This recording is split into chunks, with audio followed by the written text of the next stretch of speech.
Hi Telugu viewers, తెలుగుకు స్వాగతం. ఈరోజు మనం కొత్తగా నేర్చుకోబోతున్నాం అంటే హ్యాకింగ్ గురించి తెలుసుకోబోతున్నాం. ఈ హ్యాకింగ్లోని మెయిన్గా ఫిషింగ్ మెథడ్ అనే దాని గురించి తెలుసుకోబోతున్నాం. అసలు ఈ ఫిషింగ్ మెథడ్ అంటే ఏంటి?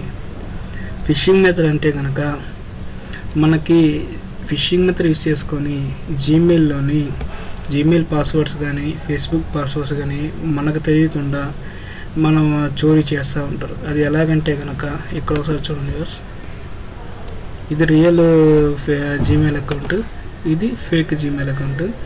ఇక్కడ దీంట్లో వచ్చేసరికి కనుక ఈ యొక్క ఫేస్బుక్ యొక్క జీమెయిల్ లాగిన్ పేజీని మన యొక్క కంప్యూటర్లోకి వచ్చేటట్టుగా చూసి మనం లాగిన్ అయిన తర్వాత యూజర్ నేమ్ పాస్వర్డ్ ఇచ్చిన తర్వాత వాళ్ళు మన యొక్క యూజర్ నేమ్ పాస్వర్డ్ని వాళ్ళు తెలుసుకునే విధంగా ఈ లాగిన్ పేజీని మనకు సెండ్ చేస్తారు. మన కంప్యూటర్లో సెండ్ చేయగానే మనం ఎంటర్ చేయగానే వాళ్ళు మన యొక్క యూజర్ నేమ్ పాస్వర్డ్ అనేది ఈజీగా తెలుసుకుంటూ ఉంటారు.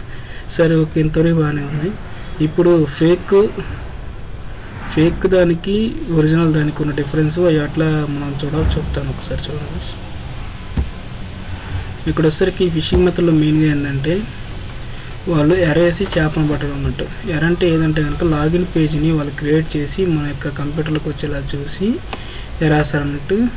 ఈ లాగిన్ పేజీని ఎరలాగా మనం చెప్పుకోవచ్చు. ఇక్కడ వచ్చేసరికి ఫిషర్ అంటే యూజర్ అన్నట్టు. వాళ్ళు చేపను పెట్టేదంటే యూజరే కాబట్టి యూజర్ యొక్క పాస్వర్డ్ తెలుసుకోవాలని మెయిన్ దీన్ని చూస్తూ ఉంటారు.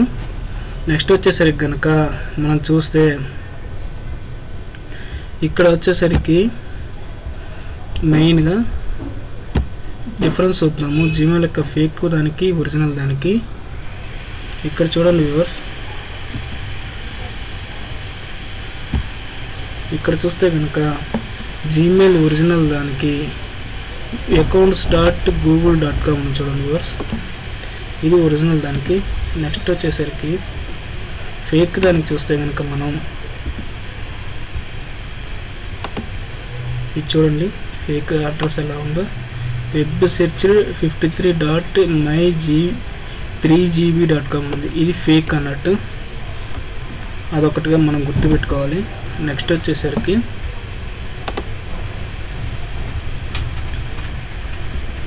ఇక్కడ ప్రోటోకాల్ అని చూడండి, హెచ్టిటిపిఎస్ అంటే కనుక ఇది సెక్యూర్డ్ వన్. దీంట్లో మనం లాగిన్ అయితే మనకి ఎటువంటి ఎఫెక్ట్ ఉండదు. ఇది సెకండ్ థింగ్ మనం గుర్తుపెట్టుకోవాల్సింది. నెక్స్ట్ దీంట్లో వచ్చేసి కనుక హెచ్టిటిపిఎస్ అనేది లేదు చూడండి వ్యూవర్స్.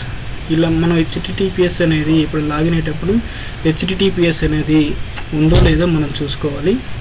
ఇంకా థర్డ్ థింగ్ వచ్చేసరికి కనుక ఈ ఒరిజినల్ పేజ్లో ఇక్కడ లాక్ సింబల్ చూడండి వ్యూవర్స్. ఈ లాక్ సింబల్ కనుక ఉందంటే కనుక మనం లాగిన్ అవ్వడానికి నిరభ్యంతరంగా లాగిన్ అవ్వచ్చు అన్నట్టు. ఈ ఫేక్ దాంట్లో కనుక చూస్తే కనుక లాక్ సింబల్ లేదు. ఈ విధంగా మనం రియల్ దానికి ఫేక్ జీమెయిల్ అకౌంట్స్కి ఐడెంటిఫై కనుక చూసుకుంటే కనుక ఈ విధంగా మనం ఫిషింగ్ ఎఫెక్ట్ నుంచి బారిన పడకుండా మనం ఈజీగా చేయొచ్చు అన్నట్టు. Thank you for watching viewers.